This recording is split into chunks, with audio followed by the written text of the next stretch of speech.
കഥ ശവനാറിപ്പൂക്കൾ. രചന അവതരണം ആമി എസ്. കരയമ്പാടിയിൽ നിന്നും അനന്തപുരം ഗവൺമെന്റ് സ്കൂളിലേക്കുള്ള ശവനാറി ചെടികളും തൊട്ടാവാടിയും നിറങ്ങി നിൽക്കുന്ന വഴിയിൽ വലതുകാൽ മുന്നോട്ട് വെച്ച് ഇടതുകാൽ പിറകോട്ട് വെച്ച് 100 മീറ്ററിന്റെ ഹാർഡിൽസ് ഓട്ട മത്സരത്തിനെന്ന പോലെ അവൾ നിന്നു. അന്നേരം അവളുടെ കറുത്ത കാലുകളിൽ ഒരു ചുടുകാറ്റ് വന്ന് ഉമ്മ വെച്ചു. നിറയെ പുസ്തകങ്ങളുള്ള വലിയ ബാഗിന്റെ കനവും പേറി അവൾ മുന്നോട്ട് കുതിച്ചു. പുറകിൽ നിന്ന് അമ്മ വിളിച്ചു പറഞ്ഞു, കാർത്തു വീഴരുതിട്ടാ. അവൾ പിറകിലേക്ക് നോക്കി അമ്മയെ കണ്ണിറുക്കി കാട്ടി. ഇടക്ക് വെച്ച് ആൽമരത്തിന്റെ ഭീമൻ ചില്ലകളിൽ നിന്ന് അണ്ണാൻ കുഞ്ഞുങ്ങൾ കൈയടിക്കുന്നത് അവൾ കേട്ടു. അതാ എത്തിക്കഴിഞ്ഞു ഹാർഡിൽസുകൾ ഓരോന്നായി.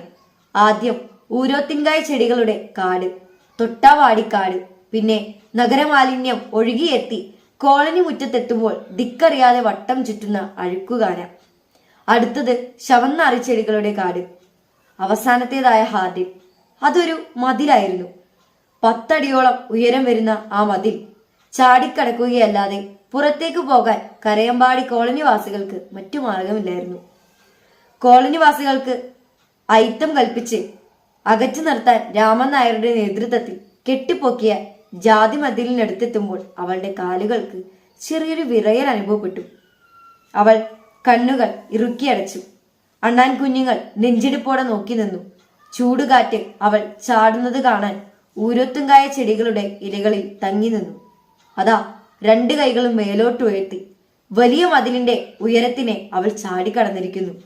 അടക്കാമരങ്ങളും അണ്ണാൻ കുഞ്ഞുങ്ങളും കൈകൾ കൊട്ടി നൃത്തം ചെയ്തു. ഒപ്പം മറ്റു മരസുന്ദരികളും. സുഗന്ധം പരത്തുന്ന പൂക്കൾ നിറങ്ങിയ പൂന്തോട്ടത്തിൽ നിന്ന് പുറത്താക്കപ്പെട്ട ശവന്നാറി പൂക്കൾ ആഹ്ലാദത്താൽ കണ്ണു നിറച്ചു. ഓട്ട മത്സരം വിജയിച്ച സന്തോഷത്തിൽ അവൾ ക്ലാസ് മുറിയിലേക്ക് കയറി. ദേവി ടീച്ചറുടെ കണക്ക് പുസ്തകത്തിലെ ഇക്വേഷൻ ഓഫ് സർക്കിൾ കറുത്ത ബോർഡിൽ കയറി ഇരിപ്പുണ്ട്. പക്ഷേ ടേബിളിൽ ഇരിക്കുന്ന കണക്ക് പരീക്ഷയുടെ ഉത്തരക്കടലാസിലാണ് കാർത്തുവിന്റെ കണ്ണ്. പിറകിലെ ബെഞ്ചിൽ പോയി ഇരിക്കുമ്പോൾ തൊട്ടിപ്പുറത്തെ ശാന്തനുവിന്റെ കൈകൾ വിറക്കുന്നുണ്ട്. ശാന്തനു സ്വകാര്യമായി കാർത്തുവിന്റെ ചെവിയിൽ പറഞ്ഞു, നിനക്ക് നല്ല മാർക്കുണ്ടാകും അല്ലേ? കാർത്തു വെയിലേറ്റ് തിളങ്ങുന്ന കൈകൾ ശാന്തനുവിന്റെ തോളിൽ വെച്ചുകൊണ്ട് പറഞ്ഞു, ശരിയാ, കഴിഞ്ഞ തവണത്തിനേക്കാൾ കൂടുതലുണ്ടാകും. പേടിക്കണ്ട, നിനക്ക് നല്ല മാർക്കുണ്ടാകും. ദേവി ടീച്ചറുടെ കണ്ണുകൾ ചുവന്നിരുന്നു. വെളുത്തു തുടുത്ത മുഖത്ത് ചന്ദനക്കുറി കുട്ടികളെ എല്ലാവരെയും ഉറ്റുനോക്കുന്നുണ്ട്. ഉത്തരക്കടലാസുകൾ എടുത്ത് ടീച്ചർ പേരുകൾ വിളിച്ചു. നന്ദന വാര്യർ 45, അശ്വതി നായർ 40, സുമിത്ര മേനോൻ 11. ദേവി ടീച്ചർ സുമിത്രയുടെ കണ്ണുകളിലേക്ക് ഉറ്റുനോക്കിക്കൊണ്ട് പറഞ്ഞു, അടുത്ത പരീക്ഷയിൽ നല്ല മാർക്ക് വാങ്ങണം കേട്ടോ. ടീച്ചറുടെ വാത്സല്യം നിറഞ്ഞ ആ വാക്കുകൾ 2 പേരൊഴികെയുള്ള കുട്ടികളിൽ ആത്മവിശ്വാസം നൽകി. സാവധാനം ടീച്ചർ കാർത്തുവിനെ വിളിച്ചു. കാർത്തു 20. ക്ലാസ് മുറിയിലെ ജനാലയിലേക്ക് ഏന്തി വലിഞ്ഞു നിന്നിരുന്ന ലൂബിക്ക മരം അപ്പോൾ കാറ്റിൽ ആടി ഉലഞ്ഞു. ശാന്തനു 21. ടീച്ചറുടെ മുഖമൊന്ന് ഇരുണ്ടതുപോലെ. രണ്ടാളും എവിടെ നോക്കിയാ ഇതൊപ്പിച്ചേ? കാർത്തുവും ശാന്തനുവും പരസ്പരം ഒന്ന് നോക്കി. അവരുടെ മാതാപിതാക്കൾ കരയമ്പാടിയിലെ സമര നേതാക്കളായിരുന്നു. ജാതി മതിൽ പണിതു തുടങ്ങുമ്പോഴേ കോളനിവാസികൾ സമരം ചെയ്തെങ്കിലും അവിടെ ഉയർന്ന മുദ്രാവാക്യങ്ങളിൽ ചവിട്ടി മതിൽ ഉയർന്നു പൊങ്ങി. കോളനിക്കാർക്ക് കൂടി അവകാശപ്പെട്ട പൊതുവഴിയും പൊതുമൈതാനവുമാണ് അമ്പലത്തിന്റെ എന്ന പേരിൽ രാമൻ നായരും സംഘവും മതിൽ കെട്ടി കൈവശപ്പെടുത്തിയിരിക്കുന്നത്. മതിലിന്റെ എതിർവശത്ത് ഉയരം കൂടിയ ആ ബംഗ്ലാവ് ദേവി ടീച്ചറുടേതാണ്. ക്ലാസ് എടുക്കുമ്പോൾ ദേവി ടീച്ചർ കാർത്തുവിനെയും ശാന്തനുവിനെയും ശ്രദ്ധിക്കാറേയില്ല. ക്ലാസ് മുറിക്ക് പുറത്താണ് അവർ എന്നാണ് അവർക്ക് തോന്നുക. അതുകൊണ്ട് കൂടിയാണ് അവരുടെ കണക്കുകൾ പലത് ശരിയായില്ല. ചിലത് അവർ ജീവിതം കൊണ്ടാണ് കൂട്ടുകയും കുറയ്ക്കുകയും ഹരിക്കുകയും ഗുണിക്കുകയും ചെയ്യുക. അത് പക്ഷേ ദേവി ടീച്ചർക്കോ മറ്റു കുട്ടികൾക്കോ മനസ്സിലായില്ല. അത് വൈക്കം മുഹമ്മദ് ബഷീറിന്റെ അല്ല, മജീദിന്റെ ഇമ്മിണി വലിയ ഒന്നുപോലെ പരിഹസിക്കപ്പെട്ടു. തങ്ങൾക്ക് 2 പേർക്കും ഒരിക്കലും നന്ദന വാര്യരുടേതുപോലെ മാർക്ക് കിട്ടുകയില്ലെന്ന് കാർത്തുവിന് നന്നായിട്ട് അറിയാമായിരുന്നു. എങ്കിലും അവർ മത്സരിക്കുന്നത് അവരുടെ തന്നെ ഇന്നലകളോടാണ്. അവരുടെ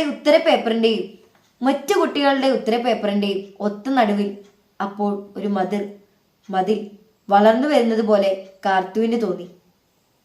ഇനിയും പരീക്ഷകളുണ്ടെന്ന് മനസ്സിൽ പറഞ്ഞ് തങ്ങളിൽ നിന്ന് അകന്നു നടക്കുന്ന കുട്ടികളെ ശ്രദ്ധിക്കാതെ ശാന്തനുവും കാർത്തുവും വരാന്തയിലൂടെ നടന്നു. ലൂബിക്ക മരത്തിലെ ലൂബിക്ക പെറുക്കാൻ ആഗ്രഹമുണ്ടെങ്കിലും നന്ദഗോപൻ മാഷിന്റെ ചൂരലിനെ ഭയമുള്ളതുകൊണ്ട് കാർത്തു അതിന് തയ്യാറായില്ല. അപ്പോഴാണ് നോട്ടീസ് ബോർഡിൽ കായികോത്സവത്തിന്റെ വലിയ പോസ്റ്റർ കാർത്തുവിനെ കണ്ണുകാട്ടി വിളിച്ചത്. ശാന്തനുവിന്റെ കൈകൾ വിടാതെ അവൾ ഓഫീസ് മുറിയിലേക്ക് നടന്നു. ശാന്തനു ചോദിച്ചു, നിനക്ക് തോന്നുന്നുണ്ടോ സാറ് നിന്നെ പങ്കെടുക്കാൻ സമ്മതിക്കുമെന്ന്? കാർത്തു മുഖത്തെ പുരികം ചൊളിച്ചു ചോദിച്ചു. പിന്നെ എന്തിനാ ആ പോസ്റ്റർ അവിടെ ഒട്ടിച്ചത്? എല്ലാവർക്കും പങ്കെടുക്കാനല്ലേ? അവൾ കാർത്തുവിന്റെ വിരലുകൾ മുറുകെ പിടിക്കുക മാത്രമേ ചെയ്തു. ഓഫീസ് മുറിയിൽ കറങ്ങുന്ന കസേരയിൽ നന്ദഗോപൻ മാഷ് കാലുകൾ ടേബിളിൽ കയറ്റിവെച്ച് ലൂബിക്ക തിന്നുന്നു. കാർത്തുവിനെ കണ്ടപ്പോൾ മഞ്ഞ പല്ലുകൾ കാട്ടി ചിരിച്ചുകൊണ്ട് ചോദിച്ചു, ലൂബിക്ക തിന്നണോ നിങ്ങൾക്ക്? തങ്ങളെ കളിയാക്കിക്കൊണ്ട് ചോദിച്ചതുപോലെ തോന്നിയത് കൊണ്ട് കൊതിയുണ്ടായിട്ടും വേണ്ടെന്ന് പറഞ്ഞു. ശാന്തനു പക്ഷെ 1000 വട്ടം വേണമെന്ന് മനസ്സിൽ പറയുന്നുണ്ടായിരുന്നു. പിന്നെന്താ? അയാൾ ലൂബിക്ക ചവച്ച് ആ പുളിയിൽ കണ്ണൊന്നിറുക്കിക്കൊണ്ട് ചോദിച്ചു. എനിക്ക് ഓട്ടമത്സരത്തിൽ പങ്കെടുക്കണം സാറേ. അതിനെന്താ? ദാ ഇവിടെ നിന്ന് ദേവി ടീച്ചറുടെ ഓഫീസ് മുറിയിലേക്ക് ഒരു മത്സരം വെച്ച് രണ്ടുപേരും ഇപ്പോഴേ ഓടിക്കോളൂ. മുഖത്തടിച്ച മറുപടി കേട്ട് ശീലമായതുകൊണ്ട് കാർത്തുവിന് അത്ഭുതമൊന്നും തോന്നിയില്ല. ഇരുവരും അപമാനിതരായി നേരെ ചിത്ര ടീച്ചറുടെ ക്ലാസ് മുറിയിലേക്ക് നടന്നു. ശാന്തനു അപ്പോൾ തങ്ങൾക്ക് കിട്ടിയ വാക്കുകൾ കൊണ്ടുള്ള അടിയുടെ ആഘാതമേറ്റ് വിഷമത്തിൽ പറഞ്ഞു, ഞാൻ പറഞ്ഞതല്ലേ. കാർത്തു അതിനൊന്നും പറഞ്ഞില്ല. ചിത്ര ടീച്ചറാണ് കാർത്തുവിന് മലയാളം പഠിപ്പിച്ചു കൊടുത്തിരുന്നത്.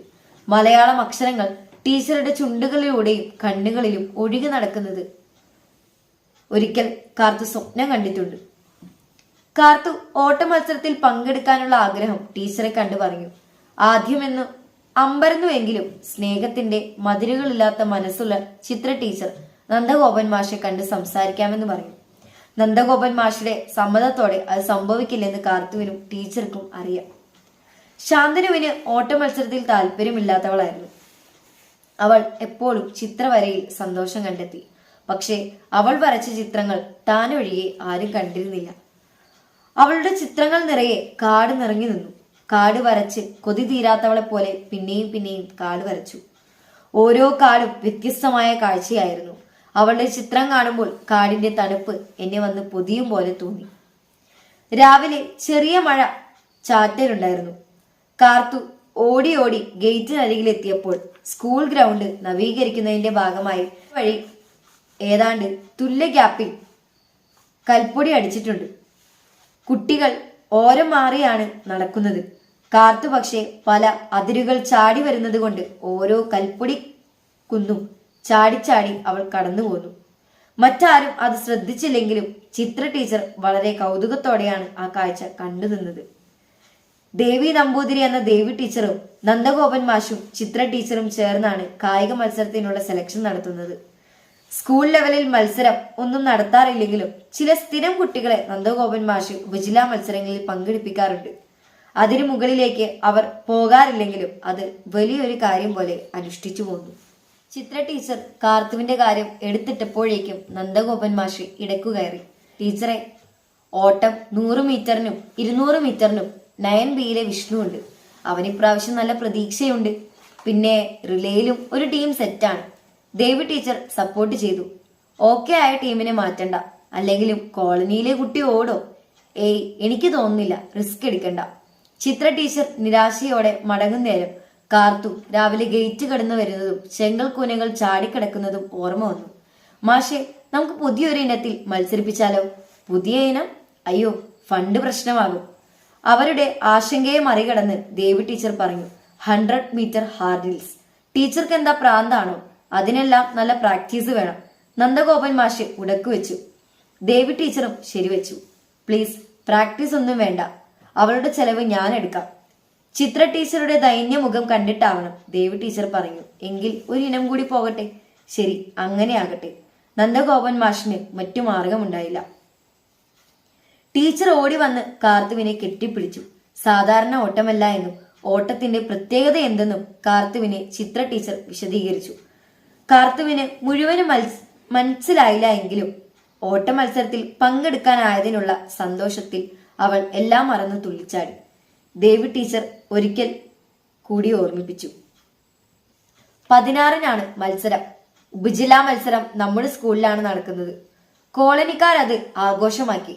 അവിടുത്തെ കുട്ടികൾ സമൂഹത്തിന്റെ എന്തെങ്കിലും പരിഗണനയിൽപ്പെടുന്നത് അപൂർവമായിരുന്നു.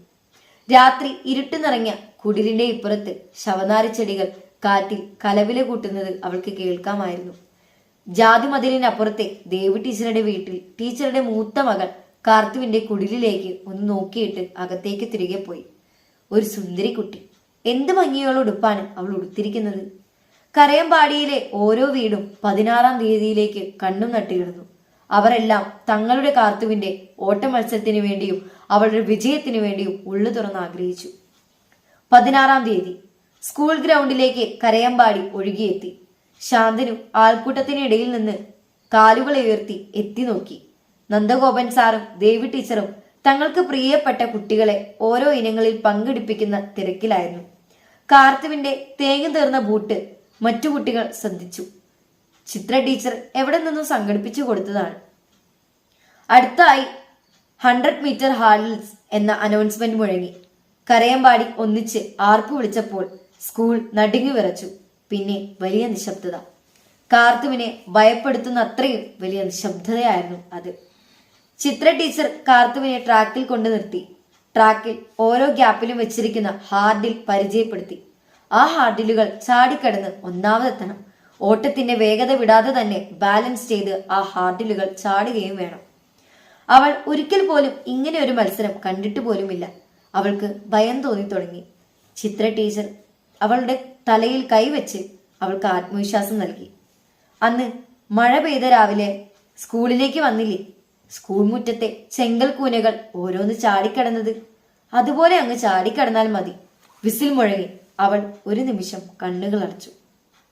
ആൽമരത്തിൽ നിന്നും അണ്ണാൻകുഞ്ഞുങ്ങൾ കൈകൾ കൊട്ടിച്ചലിച്ചു. ശവനാരിച്ചെടികൾ കണ്ണും നട്ട് കാത്തിരുന്നു. വിസിൽ ഉറക്കി ഒച്ച വെച്ചതും കാർത്തുവും മറ്റു കുട്ടികളും ഓടി. അവളുടെ കറുത്ത കാലുകൾ സൂര്യകിരണത്താൽ മൂർച്ചയുള്ള കത്തി പോലെ തിളങ്ങി. പെട്ടെന്ന് അവളുടെ ഹൃദയം വിറച്ചു. അതാ ആദ്യത്തെ ഹാർഡിൽ. കരയമ്പാടി അതാ ആർത്തു വിളിക്കുന്നു. അവൾക്ക് അമ്മയെയും അച്ഛനെയും ഓർമ്മ വന്നു. തന്റെ വീട് ഓർമ്മ വന്നു. സ്കൂളിലേക്കുള്ള വഴി ഓർമ്മ വന്നു. അതാ ഊരോത്തിങ്കായ ചെടികളുടെ ഒരു കാട്. എത്ര എളുപ്പത്തിലാണ് അവൾ അത് ചാടിക്കടന്നത്. അടുത്തത് തൊട്ടാവാടിക്കാട്. അവളുടെ പാവാടത്തുമ്പ് തൊട്ടാവാടിമുള്ളിൽ ഒന്നുടക്കിയോ? ഇല്ല, അവൾ അതും ചാടിക്കടന്നിരിക്കുന്നു. കരയമ്പാടി ആർത്തു വിളിച്ചു. ശാന്തനുവിന്റെ തൊണ്ട വരണ്ട് ശബ്ദം നിലച്ചു. മറ്റൊരു ഹാർഡിൽ. നാടിന്റെ മാലിന്യം അത്രയും ഒഴുകിയെത്തുന്ന ഒരു കാന ചാടിക്കടന്നാണ് അവൾ സ്കൂളിലേക്കും തിരിച്ച് വീട്ടിലേക്കും വരുന്നത്. അതാ അവൾ മൂക്ക് പൊത്തിപ്പിടിച്ച് അതും ചാടിക്കടന്നിരിക്കുന്നു. അടുത്തത് ശവനാരി ചെടികൾ നിറഞ്ഞ ഒരു കുറ്റിക്കാട്. അങ്ങനെ അങ്ങനെ അവൾ സ്വയം ചോദിച്ചു, തന്നേക്കാൾ വേഗത്തിൽ ഓടുന്ന ജീവിതത്തിൽ, തന്നേക്കാൾ വേഗത്തിൽ ഓടുന്ന കാലങ്ങളിൽ ഇനിയും എത്രയെത്ര കടമ്പകൾ ചാടിക്കിടക്കേണ്ടി വരും. അടുത്ത ഹാർഡിൽ. ഇത് ഒടുവിലത്തേതാണ്. അത് അടുത്തുകൊണ്ടേയിരിക്കുന്നു. കരയമ്പാടിയിലെ ജനങ്ങൾ പുറം ലോകത്തേക്ക് വെളിച്ചപ്പെടുന്നത് ഈ മതിൽ ചാടിയാണ്. ഇതുകൂടി ചാടിക്കടന്നാൽ ഒരു വലിയ വെളിച്ചം തന്നെ വന്ന് പൊതിയുമെന്ന് കാർത്തുവിന് തോന്നി. അവൾ കൈകൾ രണ്ടും ഉയർത്തി ആകാശത്തേക്ക് കുതിച്ചു. കരയമ്പാടി ഒന്നാകെ ആകാശത്തേക്ക് നോക്കി. ഒരു നെടുവീർപ്പ്. അവൾ ഉറപ്പുവരുത്തി. കരയമ്പാടിയിലെ മാറ്റി നിർത്തപ്പെട്ട ശവനാരി ചെടികൾ നിറയെ പൂവിട്ടതായി അവൾക്ക് തോന്നി. അതിൽ നിന്നും മത്ത് പിടിപ്പിക്കുന്ന ഒരു സുഗന്ധം അവിടെ നിറഞ്ഞു. ശാന്തനു ഉറക്കെ അലറി വിളിച്ചുകൊണ്ട് അവളെ കെട്ടിപ്പിടിച്ചു. ചിത്ര ടീച്ചർ അവളെ വാരിയെടുത്തു. കരയമ്പാടി ഒന്നായി ഒരു മുഴക്കം പോലെ അവൾക്കിപ്പോൾ കേൾക്കാം. നന്ദഗോപൻ സാറും ദേവി ടീച്ചറും എങ്ങോ മാഞ്ഞു പോയിരുന്നു. കാർത്തു കിതച്ചുകൊണ്ട് നിന്നു. അവൾക്ക് ആ ആഹ്ലാദം അധിക നേരം നിലനിർത്താനായില്ല. അവൾ സ്വയം പറഞ്ഞു, ഇനിയും എത്രയെത്ര ജാതി മതിലുകൾ താൻ ചാടിക്കടക്കേണ്ടിയിരിക്കുന്നു. തന്നേക്കാൾ വേഗത്തിൽ പായുന്ന കാലത്തിന് കുറുകയും നെടുകയും എത്ര ദൂരം പായണം കുറെ കൂടി വെളിച്ചപ്പെടാൻ.